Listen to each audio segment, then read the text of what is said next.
আমাদের উচিত শুধু আল্লাহর দিকে একনিষ্ঠ হওয়া,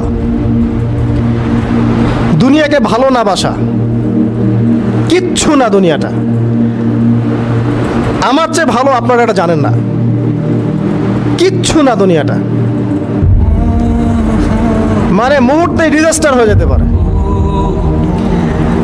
আর যাদেরকে নিয়ে এই দুনিয়া, আমাদের মা বাবা ভাই বোন আত্মীয় স্বজন স্ত্রী সন্তান, এরা সবাই যে যার হক চাচ্ছে, তাদের হক দিয়ে দেন, আপনি খুব ভালো। দিতে পারবেন না, আপনি ভালো না। সারাটা জীবন করতে থাকেন, দেখবেন একদিন দিতে পারেন নাই, সে আপনাকে চিনবে না। নবী সাল্লাল্লাহু আলাইহি ওয়াসাল্লাম বলেননি কথাগুলো? জাহান্নামে যাওয়ার কারণ এগুলো উল্লেখ করেন নাই? কিসের আত্মীয় আর কিসের আপনজন আর কিসের অফিসের বস আর কিসের কি, সবাই সবার স্বার্থ নিয়ে পড়ে আছে। একজন সত্তা আপনার কাছে স্বার্থ চায় না, সে কে? আল্লাহ পাক। এটা যদি বুঝতে পারেন তাহলে দেখবেন মনটা আল্লাহর দিকে নরম হয়ে যাবে। আর মুসলিমদের এখন এই মানসিক আত্মশুদ্ধিটা বেশি দরকার।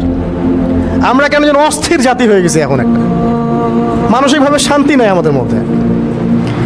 খেয়াল করে দেখবেন সারা দিন দুশ্চিন্তা, দুর্ভাবনা, পেরেশানি। নামাজে আসি তাও মনে হয় যত তাড়াতাড়ি নামাজ শেষ করতে পারলে বাঁচি। 5 মিনিট 4 রাকাত নামাজ, আর ইমাম যদি ভুলে 10 মিনিট পড়ায় তো চাকরি নট। খতিব খুতবা দিবে 30 মিনিট ঘড়ি ধরে বলে দিবে, ভুলে যদি 10 মিনিট বেশি দিয়ে ফেলছে, আজকে আসছেন ভালো কথা, হাদিয়া নিয়ে যান, পরের দিন আর আসেন না। অস্থির। অস্থিরতার কারণ দুনিয়ামুখিতা, আল্লাহ থেকে দূরে থাকা। অস্থিরতার কারণ কোরআন থেকে দূরে থাকা।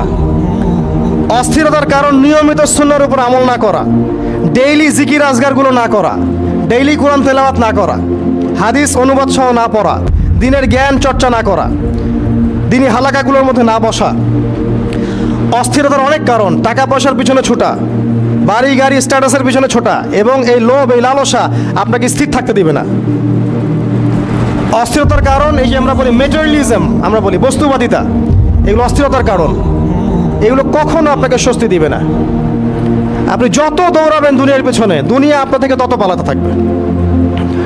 আর আল্লাহ পাক বলেছেন, হে আদম সন্তান, আমার ইবাদতের জন্য সময় বের করো, আমি তোমাকে 2টা জিনিস দিব। 1 নাম্বার, তোমার হাতকে আমি সচ্ছলতা দিয়ে ভরে দিব, আর 2 নাম্বার, তোমার সমস্ত অভাব আমি দূর করে দিব।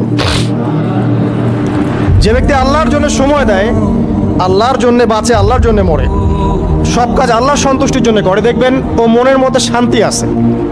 হয়তোবা তার 5 তলা 10 তলা বাড়ি নাই, BMW নাই, সুজুকি জিক্সার নাই, তারপরে দেখবেন সে অনেক শান্তিতে আছে, কারণ তার মনের মধ্যে একটা প্রশান্তি কাজ করে।